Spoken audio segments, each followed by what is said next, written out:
2002 বিশ্বকাপে মিরোস্লাভ ক্লোজা সবশেষ German striker, যিনি পরপর 2 ম্যাচে বিশ্বকাপে জার্মানির হয়ে গোল করেছিলেন। আর এই 2026 সালে এসে জার্মানি খুঁজে পেল ডেনিস উনদাফকে, যিনি ফার্স্ট ম্যাচে গোল করেছেন, যিনি সেকেন্ড ম্যাচেও গোল করেছেন। এখনও পর্যন্ত বিশ্বকাপে যে 56 মিনিট খেলার সুযোগ ডেনিস উনদাফের রয়েছে, তার ভেতরে তিনি 2টো অ্যাসিস্ট করেছেন, তিনি গোল করেছেন 3টা। ইমপ্রেসিভ স্ট্যাট, তাই না? এবং ম্যান অফ দ্য ম্যাচের পুরস্কার ডেনিস উনদাফ নিয়ে গেছেন এই ম্যাচে জেতার পরে, মানে যে নাটকীয় ম্যাচ জিতেছে কোট ডিভোয়ার বিপক্ষে জার্মানি এবং যে জয় নায়ক এই ডেনিস উনদাফ। অথচ এই উনদাফের হয়তো জার্মান দলে থাকারই কথা ছিল না। আর জার্মানির পরের ম্যাচে একাদশে উনদাফ থাকবেন কিনা সেটাও এখনও নিশ্চিত না এই ইমপ্রেসিভ স্ট্যাটের পরেও, কারণ এই স্ট্রাইকারকে উলিয়ান নাগলসম্যান ভাবেনই না তিনি স্টার্ট করতে পারেন। একই ঘটনা ঘটেছিল মার্চ মাসে। রুচি চানাচুর 300 গ্রাম ও 500 গ্রামের ফ্যামিলি প্যাক, এক প্যাকে পুরো পরিবার।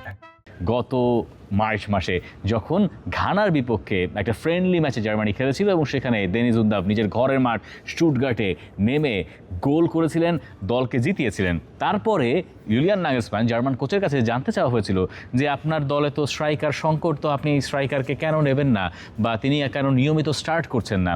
তখন নাগলসম্যান বলেছিলেন যে আমি আমার এই স্ট্রাইকারকে মনে হয় পরে নামালেই ভালো, ওর ইম্প্যাক্টটা পরে ভালো, পুরো ম্যাচ জুড়ে সে আসলে অত ভালো ইম্প্যাক্ট রাখতে পারে না। এবং এটা খুব একেবারে কড়া ভাষায় তিনি বলেছিলেন।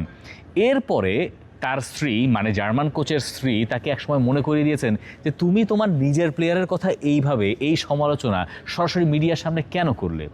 এবং তার স্ত্রীর কথা শুনে তার মনে হয়েছে তার ওই উনদাফের কাছে গিয়ে ক্ষমা চাওয়া দরকার এবং মাফ চাওয়া দরকার। পরে উনদাফকে তিনি ফোন দিয়ে বলেছিলেন যে আমার তোমার এই ক্রিটিসাইজ করা উচিত হয় নাই, তুমি আমাকে মাফ করে দিও।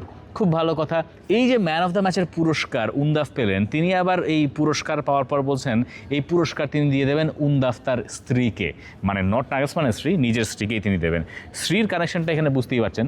আবার এই উনদাফ কিছুদিন আগে, ধরেন বছর 2 আগে, যখন স্টুটগার্ট ফ্যানরা, মানে খোদ তার ক্লাবের ফ্যানরাই তাকে সমালোচনা করছিল যে তিনি অত বেশি নড়েন না, অত বেশি গা লাগান না, বক্সের ভেতরে একটু আয়েসি ভঙ্গিতে তিনি খেলার চেষ্টা করেন, তখন এর বিপরীতে তিনি একটা জবাব দিয়েছিলেন যে আজকাল কেবাব খাওয়াটাও দোষের হয়ে গেছে। মানে কেবাবের কানেকশন আবার কি, তিনি আসলে তার সঙ্গে তুরস্কের লিঙ্গাপো আছে, মানে অনেকটা মেইসুত ওজিলের মতো তিনি জার্মানির হয়ে খেলেন।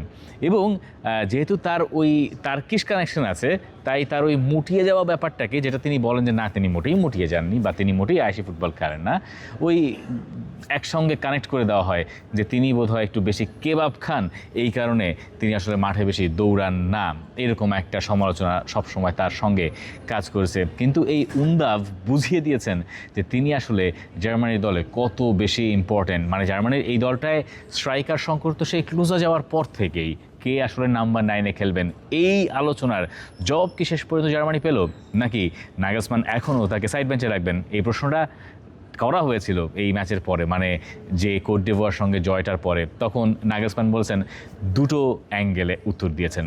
বলছেন যে হতে পারে যে আমি তাকে পরের ম্যাচে স্টার্টিং 11-এ রাখবো, আবার এও হতে পারে যে আমি তাকে তার ন্যাচারাল ফ্লোতে খেলতে দেবো। মানে পৃথিবীতে এমন বহু ফুটবলার আছেন যারা পরে নেমে সুপার সাব হওয়ার কাজটা বেশি ভালো করেন শুরু থেকে শুরু করার চেয়ে।